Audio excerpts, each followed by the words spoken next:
workspace on the cloud. So good evening, everybody. Today is the first of our Twilight sessions.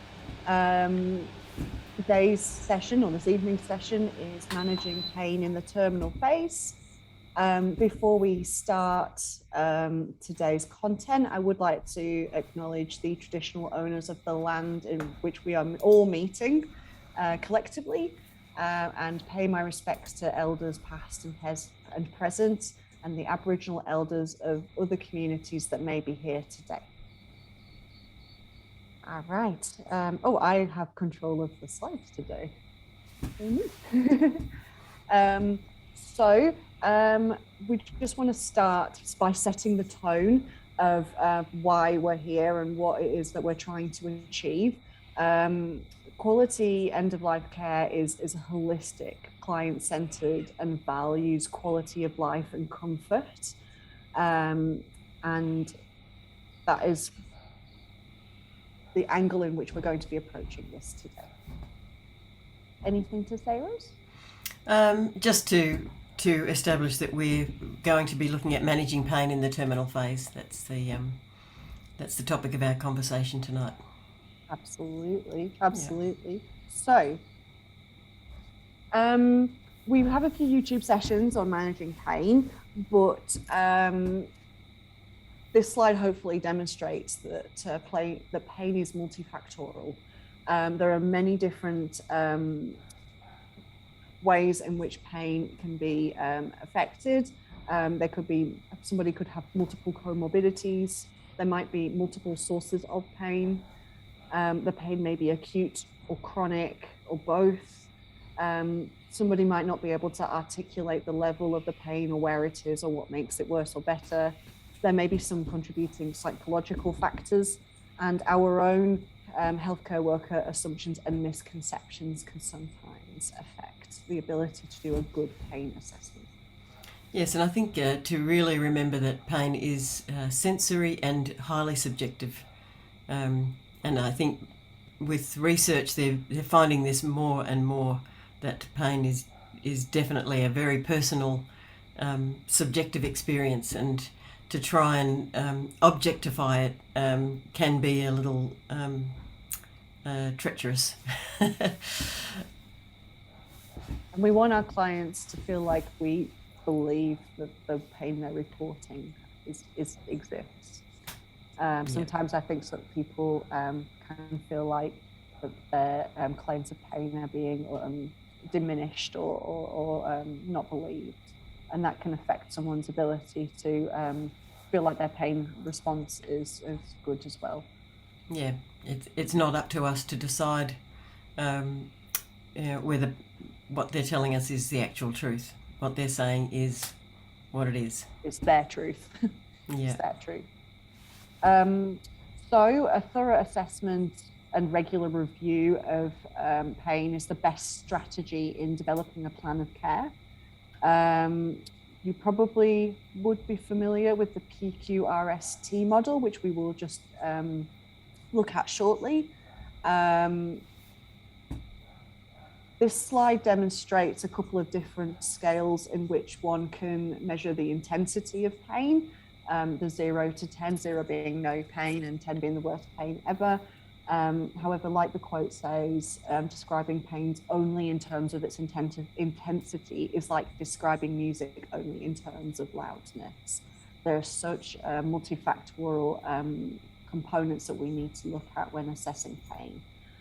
The other illustration on this particular slide just shows the Abbey pain scale, which we probably all know as the measurement for pain with people who are unable to verbalize their scores or answer any of the questions we're going to go through now.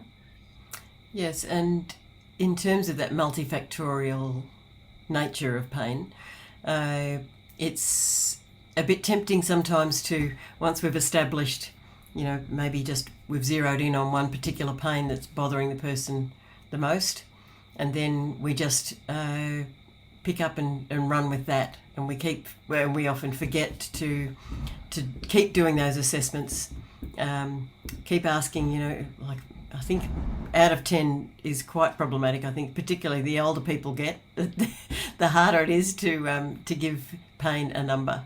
That's my experience. But to not just say, here's your Ordine, go back and find out, has it changed? Is anything different? And when they say, I've got pain again, keep on asking the questions. Don't just assume that it's the same pain that has always been. Just keep on dropping in and making sure that we're still on the right track. I think that's pretty important to remember.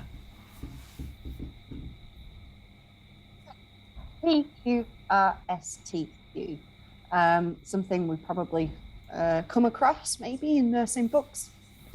Actually, quite like this as a tool for assessing not only pain. I think most of these components can actually be really helpful in describing many other symptoms like nausea, for example, and shortness of breath. But P being what makes it worse or better. Q being the quality and quantity of the pain. Quality can look like if a pain is burning, shooting, stabbing, dull, pressure, ache. You can even use like the colloquial terms that the resident actually uses as well. If it's a particularly out of the box term that somebody uses to describe their pain, I just tend to put it in inverted commas so that it's clear that this is a word that person has used to describe their pain.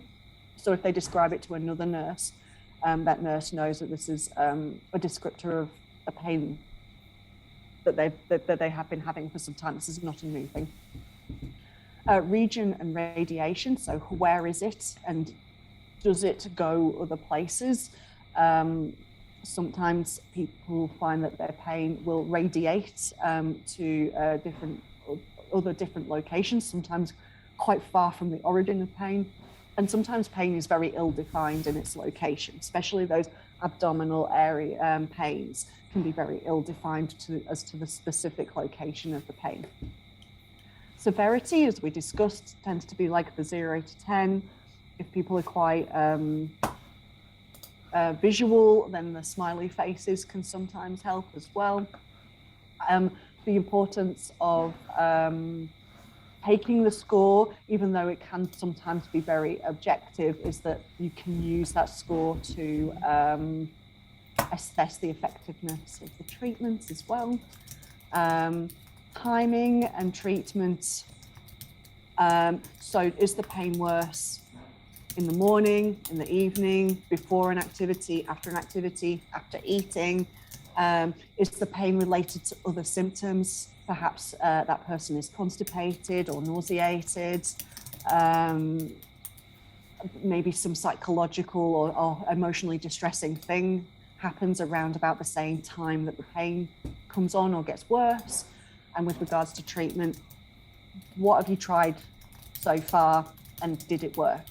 I think this is a really important one, especially if you're doing things like calling your GPs or your specialist palliative care services with those complex pains that you're unable to get on top of, and that's perfectly acceptable to do.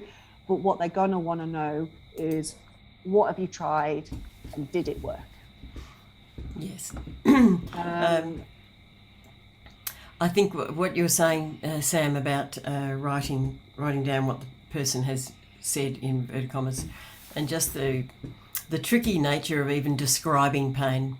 I'm sure all of us have heard somebody say, "Oh no, I haven't got any pain, but it just really hurts here."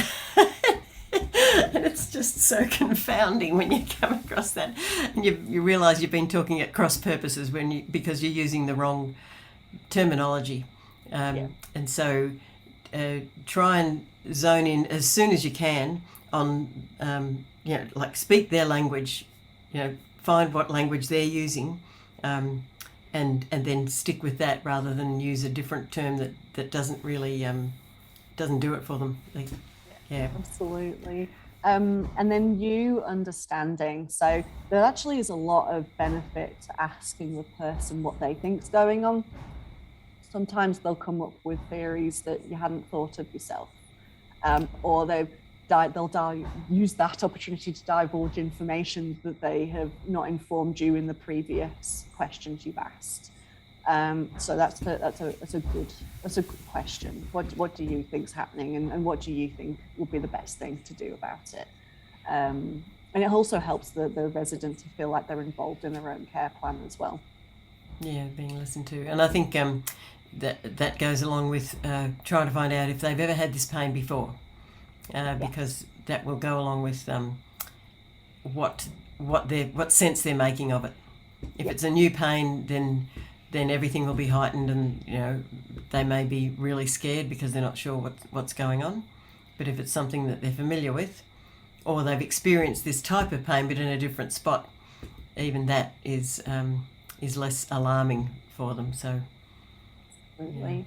Yeah. Before I move on to the management of pain, I will just reiterate the importance of assessing not only pain when it comes to pain management. It's important to also be aware of any other distressing symptoms the person's having, and also the usual nursing question of when have you had your bowels open, because constipation is notorious at exacerbating pain or making it very difficult to manage, especially, once again, those intra-abdominal pains. Those ill-defined ones can sometimes be made a lot worse or hard to get on top of if that person is constipated. So doing a thorough and complete symptom assessment is actually part of a good pain assessment. Are you happy for me to move on to management? Yeah, and sure. Would you like me to? I'd stop talking and let you talk for a bit. All right. So the next. Oh,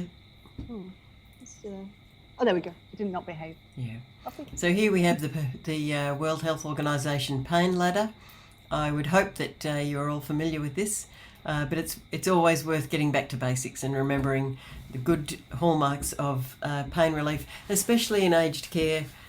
The old start low and go slow approach, gently is the best way to go. I remember in my experience in aged care, it can be quite inconsistent. You'll get one doctor, or maybe the same doctor,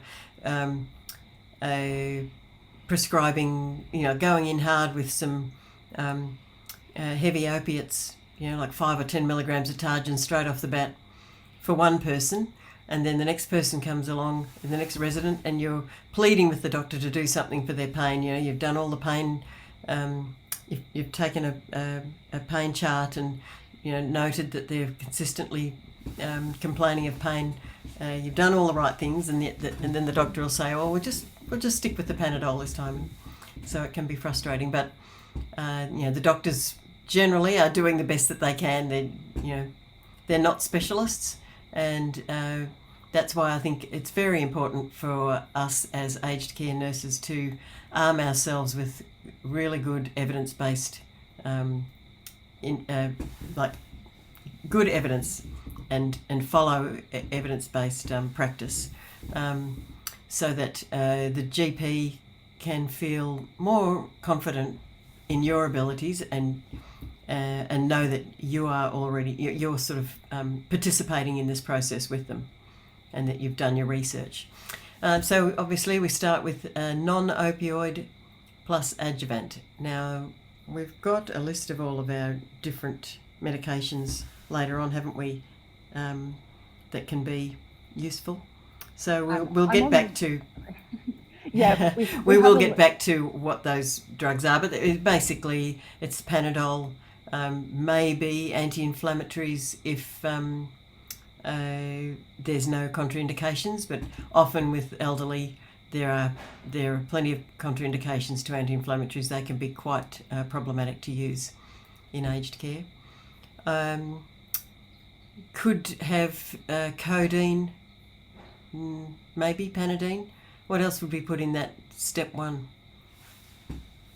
I think you're right. Buscopan, those sort of things. The adjuvants would be, and again, we'll get to the slide that has the adjuvant medications. But then, Sorry, Sam, go. No, you're okay. And an adjuvant can also include non-pharmacological stuff like heat packs and massage and meditation and positioning and equipment, that sort of thing.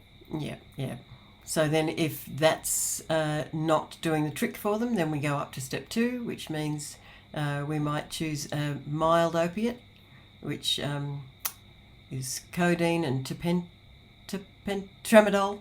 Sorry. I'm going blank. It's been a big day. Like, yeah, or low dose, like Ordine, for example, that sort of thing. And then keep the Panadol and the all those other things in there as well in the mix. Don't just remove them. You just keep adding little bits at a time. And it's important to make only one change at a time. So you don't do a full rotation of everything, because you're not going to know what is working and what isn't working. Yeah, and give yourself a bit of time. I know it can be frustrating because things sort of move slowly, and you don't want to see people in prolonged amounts of pain. And then obviously you go up to step 3, and that's for the opiates. So you add in things like tapentadol or oxycodone or morphine. If there's an allergy, you could do fentanyl or hydromorphone or buprenorphine, Norspan patches. Would you like the medication list? We'll get to that. I think we'll move on from the pain ladder. We all should know, familiar with that, now that we've covered that. Okay, next. Not playing. There we go. I thought this would be helpful. Yes, there you go.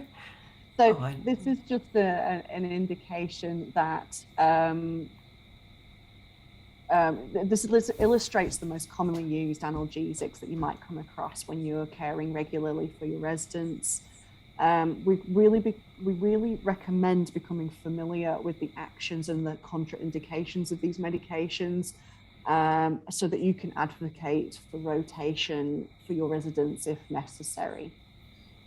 But I think, Rose, you probably mentioned most of these medications in the previous slide. Yeah. So there's some good go-to ones for various types of pain. But one thing I will mention, from a palliative care perspective, you'll find that not many palliative care nurses like Targin or Targin, as it's apparently supposed to be called, because it can be quite damaging to the liver, and often older people or people with illnesses that necessitate them being on a palliative program can have some sort of liver damage or liver involvement. So generally we don't like Targin. It has a dose limiting, like a ceiling anyway. You can't give any more than 40 milligrams BD because of the naloxone in there. GPs love it because of the naloxone, but just have a little bit of caution around it for your elderly residents.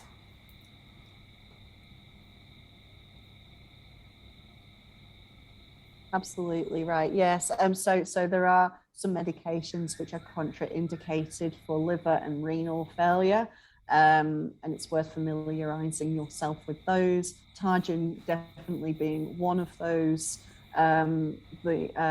Sometimes morphine and MS content can be poorly taken up by people with severe renal failure. It can lead to an opiate toxicity, because they're unable to completely process that. In which case, for people with acute or end-stage renal failure, I should probably say, we tend to look at hydromorphone and fentanyl as the main pain relief medications for those people. Talking maybe like an EGFR of under 30 or 40. Yeah. That's what I mean by poor renal function. It's also worth being aware of the dose equivalence of things like patches to morphine. Like I think we seem to use morphine as the standard. That's the sort of that's drug zero, and everything else is compared to that. So, oxycodone is like 1.5 morphines, and things like a Norspan patch. If you've got a Norspan patch 5, whatever it is, got 5 on it, that's equivalent to, say, 10 milligrams of morphine per day, for example. The other thing I might say is just also be aware of if you've got patches. It's great to put patches on because you don't have to keep going back to the cupboard, and it's really hard to find someone else to come and check out the drugs with you all the time. But if you've got someone who's particularly skinny, or they've got no fat on them, or they're sweating, or they may have impaired absorption from a patch. So that's worth considering as well, or at least raising with the doctor when you're trying to make a decision about which route and which drug you're going to choose. I do have a conversion chart on patches as well, so that'd be a nice slide to illustrate those conversions that you just explained, Rose. And another thing to note with patches, as good as they are, is they're not recommended for people with unstable pain, because it's hard to get up to a therapeutic dose quickly, and also when you're once removing the patch as well. So if somebody's pain medication is being changed regularly, we recommend ideally orally, but if they're very unstable, then we can talk a little bit about subcutaneous medication shortly. And then the patches are really good for those stable pains. I realize that the next slide, I'm just going to turn the light on behind me.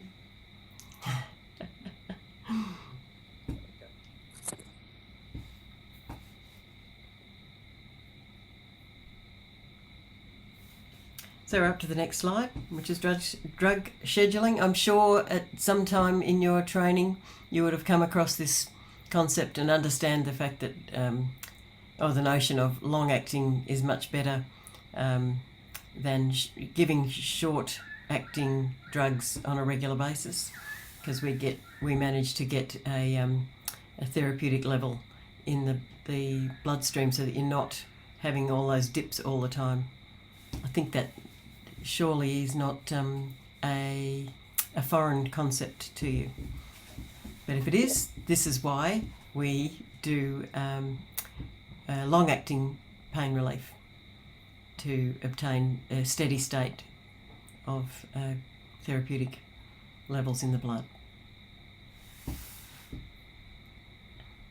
I think that's... With regards to the slide as well, you can see the little blip at the front of the chart shows what an inadequate dose will do. So an inadequate suboptimal pain dose is likely to be insufficient to manage pain. One of the most common issues that we find when it comes to reviewing people who feel their breakthrough pain medication is inadequate is often what happens is somebody gets put on a PRN medication, and then because they're needing it regularly, they might go on a long-acting background medication. Their pain then may escalate because their disease progresses, for example. Their background medication gets titrated up, but the doctor has neglected to look at the breakthrough medication dose to make sure that it is adequate in response to the background medication. And that is a good reason why sometimes people can report that their pain is not effective. We have a slide on this, but the appropriate breakthrough dose is 1/6 of the total daily dose. Yes, the number of times I've found somebody on 40 milligrams of Targin BD, so that's the equivalent of 120 milligrams of morphine every day, and they're still on like a 5 milligram of endone breakthrough dose. And, you know, we're scratching our heads wondering why it isn't working. Yep. So, yeah, good point. One of the most common things, and it's definitely one of the first things that I look at when I'm asked to go to a family or a residential facility when the resident's saying that their breakthrough medication is not adequate. One of the first things I do is check that their breakthrough medication is an appropriate dose for their background medication. All right. So, there you go, Rose. Here we are. Steroids, that's right. Yes. So, as Rose was listing earlier, I thought I had a slide on this, but here is a list of all of the adjuvant common medications, like steroids. Antidepressants is one as well. Sometimes they're used for neuropathic pain, so those shooting, stabbing, electric pains, nerve pains, and anticonvulsants are the same, and muscle relaxants can also be used for pain relief as well. One thing to note with regards to pain is if somebody has a pain that is new to them, it's not something that they've been experiencing for some time, it's important to rule out reversible causes for that pain, especially if it's a new pain. So if someone's suddenly having an acute onset of a pain, it could be that they have an infection, for example, or something acute is going on, or reversible. And on that note, it is important for us to know the goals of care for our residents, because it's important to know what it is they want us to do about those reversible causes if that comes up. There are going to be some interventions that are quite invasive or involve a trip to a local or even a larger hospital. And then some things can often be done on site. So where does that person draw the line? So that's just something pain is not simple. No. There's a lot going on. I think it's important, what I'm seeing more and more now in aged care is a lack of consistency with doctors. And so it's incumbent upon nurses as the people who are with our residents 24 hours a day. It's up to us to be really vigilant about the kind of medications that are all on. We need to be careful of polypharmacy and to watch that one doctor comes along and writes them up for something, and then another one comes along and says, oh no, we probably need this. And so all of a sudden your resident's got 5 different drugs all aiming to do the same thing. We need to be advocates for our residents and always be aware of that, be vigilant. Vigilant. Yeah. I like it. You want me to do this one, Rose, or do you want to do it? I will. So obviously we've got lots of different avenues to deliver these drugs, different multiple routes of administration. I think we're familiar with most of them are oral, obviously. The transdermal is the patches, the subcut is what we all know about the morphine and the syringe drivers and so on. Now Siri wants to talk to me.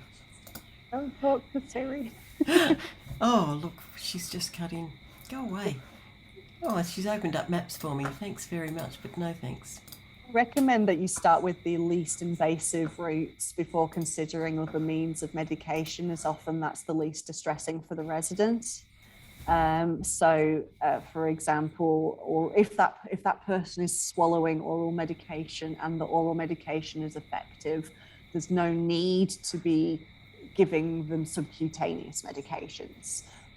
We'll talk about the reasons why one gets rotated to subcutaneous medications shortly, but just something to bear in mind that the least invasive route is often the best, if at all possible.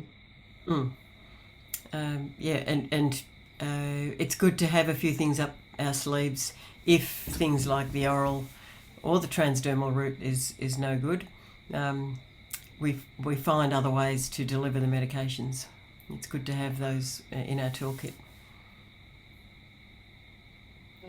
Here is the illustration of the medication equivalence that Rose was explaining earlier. Sometimes it's easier to see these things in front of you, especially when it comes to numbers, I find. It's like Rose said, you've got to be really careful with the morphine equivalent, because you can see here that a 12 microgram fentanyl patch, which is one of the lowest doses of fentanyl patch, still equates to 44 more milligrams of oral morphine over 24 hours, which is not insubstantial for somebody who's maybe opiate naive and frail and aged. So something to bear in mind here, that patches can be sneaky. Yes, they can. Now, of course, you will find these conversion charts in your palliative care resource box. So all you have to do is go and find that, the big aqua box with the palliative care logo on the outside of it. Yep. And in there you will find this conversion chart. So oral medication being the least invasive means of giving medication. There are reasons why you might want to rotate somebody to, oh, we have a conversation marker. Yes, there are indeed conversion charts on the phones as well. There's a good one. It is the Caring at Home developed one, Pallimeds. We might, when we send out the recordings, attach a link to it.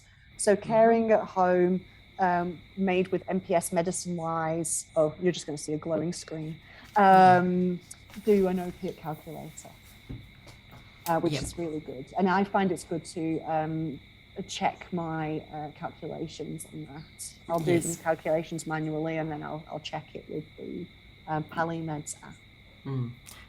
I've got one called Opioid Calculator from ANZCA and FPM, but in your palliative care box you'll find a list of apps that you can use. Yes, so absolutely. Go and find them. Oh, you've got the same one, Jane. Yeah, great. Okay. So one of the most common misconceptions in terminal care is that everybody who is dying needs to be on a syringe drive or receiving subcutaneous medications. It's important to understand that these medications are used to treat symptoms and not the dying process itself. This once again just highlights the importance of excellent and regular assessment of symptoms in your residence. Just like not all dying people need to be on subcutaneous medications, subcutaneous medication rotation is not just meant for residents who are dying. Absorption issues, complex symptoms, swallowing concerns are all indicative of a review of the route of the medication to see if there's a more effective route available.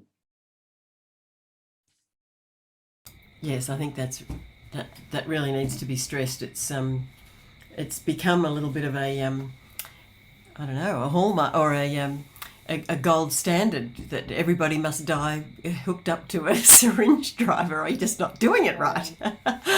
And that's not the case at all. It really is, you've just got to break it down to all the component parts. Were they having a medication like an anti-epileptic or something like that, or something that they need to keep going, but they're no longer able to swallow, so we need to deliver that medication in another way. And then the same, like they may be on high doses of opiates, and so consequently we do need to transfer that into a parenteral route. But if they didn't have pain to start with, you might get away with 2 doses of 5 milligrams of subcut every 24 hours. That doesn't necessarily warrant going in hard with your 30 milligrams of morphine and your 20 milligrams of midazolam, just because that's what everybody does, don't they? Yeah. You'll find sometimes the prescribing practices are very cookie cutter, and we're not cookie cutter people, so we need to be very individualized with our care plans and management. But yes, so these are just good indications of when and why you might review the route of medication for somebody. And this is not just analgesics. This includes other symptoms too, like antiemetics for nausea, or medications for secretions, for example, or breathing problems. Yeah. But we're talking about pain today. I won't complicate it. So we've decided that we want to rotate somebody from oral medication to a subcutaneous medication because we've identified that they would benefit from that. The Therapeutic guidelines, which is our Bible in palliative care, recommends a 3-to-1 ratio. So, for example, 30 milligrams of oral morphine would be 10 milligrams of subcutaneous morphine. There is evidence out there that for unstable pain, you could do a 2-to-1 ratio, but just so you know, Therapeutic guidelines recommend a 3-to-1 ratio. And this is for medication equivalence. So it has to be morphine to morphine. It can't be like 30 milligrams of MS Contin wouldn't be 10 milligrams of morphine. You would be using your documents in your blue resource boxes or your trusty apps to get yourself so that the medication that you're converting is the same. So if you're wanting to put somebody onto subcutaneous morphine, for example, but they're on MS Contin, you would be first converting them to morphine over 24 hours, and then you would rotate them to subcutaneous morphine that way.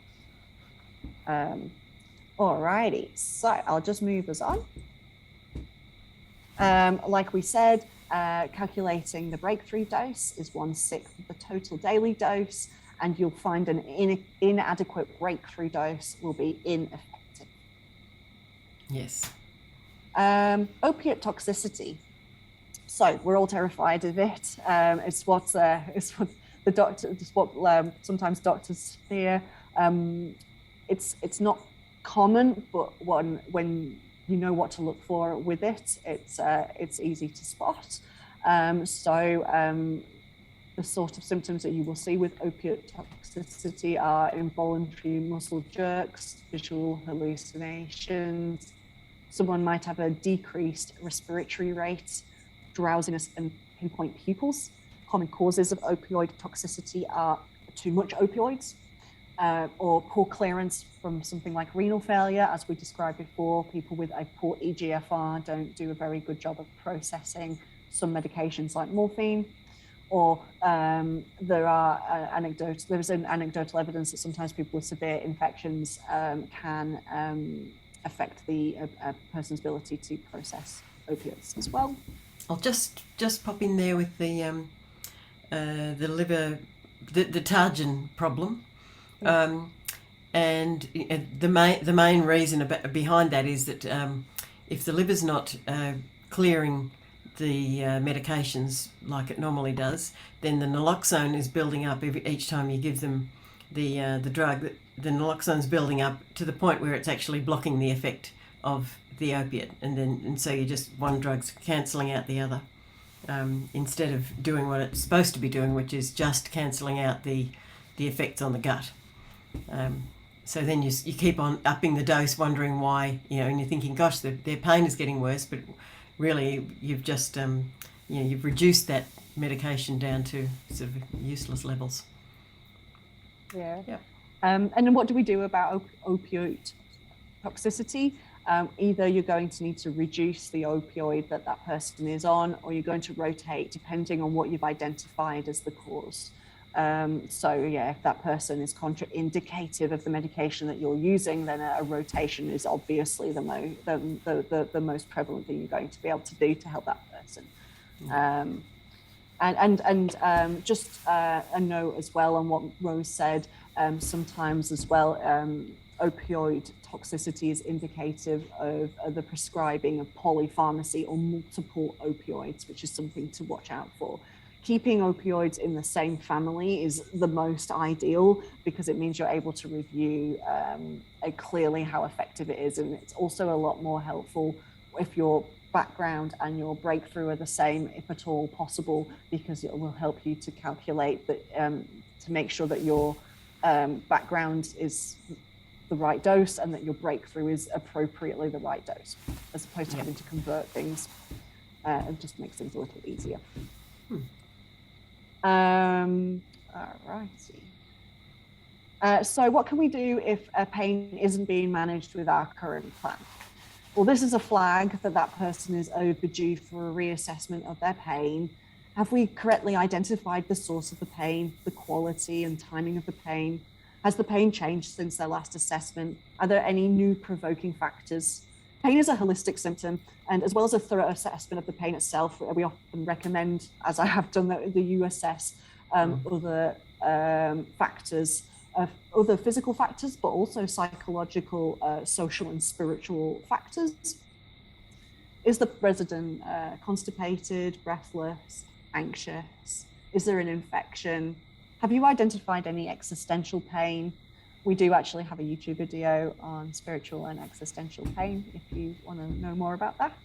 And if you've considered these factors and your client still has poorly managed pain, then this would be a really good time to check if that person needs referring to specialist palliative care for review. Yeah. Yes, don't forget that you do have access to a specialist palliative care team. I'm just asking Sam, can anybody refer to that team, or does it need to be going through the community palliative care avenue? So I'm referring to community palliative care, specialist palliative care, not consultancy. Yeah, not consultancy. Yeah. So I know in the Hume region, in the West Hume region, the consultancy service prefer that you go to the specialist palliative care, community palliative care services first, and then if needs be, they will escalate up to consultancy. And I have a feeling East are the same. Yeah. Is that right, Rose? Yeah, that's correct. And it's possible to request just like a consultation. You don't have to admit the person, and it'll be up to the team to decide that anyway. But it may be that all you're asking for is a bit of a consultancy, like 1 or 2 episodes, and then we're all good. Doesn't necessarily mean you have to. You're asking for this person to sort of come under the banner of palliative care and ongoing from there. Information on how to refer and who your local team is will be in the resource boxes. In the resource box, exactly. Well, the resource boxes are very forthright in our brains right now. We've been delivering them like little Father Christmases. Yes. Some general considerations with the use of opioids. Patient and carer education is key. Especially with regards to misconceptions around opioids, keeping the patients and their carers in the loop as to what you're doing and why you're doing it. Always start low and titrate up as needed, so start low and go slow. Consider renal and liver function when choosing the most appropriate analgesic. Sorry, I didn't mean to do that. When starting an opiate, always include an aperient regime. For bowel management, unless otherwise indicated, because all opiates are constipating, and as we've discussed, constipation can affect pain. It can be very cyclic. And lastly, review the effectiveness of your regime regularly. It's not just, we've done this now, tick, it's sorted. It is, you have to return and assess and do the PQRSTU assessment regularly, not just 0 to 10. So the take-home messages tonight: always explore the pain and believe the patient or resident. So that's really important. And yeah, get to the bottom of it with your meticulous questioning. Use really good assessment tools that you can put your hands on. Make sure they get regular around-the-clock medication to achieve that steady state. Make sure your breakthrough or your incident pain is adequate, and that there's something. Make sure that there's actually something written up. If somebody's on a long-acting, they should always have a breakthrough dose written up as well as the aperients. So get those three together. Don't let a doctor just waltz in, write up the MS content and waltz out again, even though he may be a very good dancer. The person can be on a PRN dose and not necessarily need a background if they're only needing that PRN dose sporadically, but everybody on a background medication needs to be on a PRN dose. Yes. So, yes. Yeah. Always attempt to relieve the pain and other symptoms, of course. That's just good palliative care. Assess, manage, evaluate, and assess again, the old nursing process. And then, yes, finally, don't be afraid to ask for help either from the experts or from your colleagues. Even now, when I'm doing calculations, it's always best to check with somebody and do it together. Make sure you've got the numbers right. It's a team sport, in my opinion, this whole palliative care thing. Yes, absolutely. Yeah, Team approach. yeah. Yes, definitely. And just a slide to remind you all of the existence of the end-of-life care pathway. Yes. If you like, and if you're enjoying the evening sessions, maybe the next one we can do is how to recognize somebody who's entering the terminal phase and at what point we might start one of these, if that's something you would like. Yeah. Excuse me, I'm just having a tickle. Should we stop the recording? Yes, and take I'll do questions? that now. All right.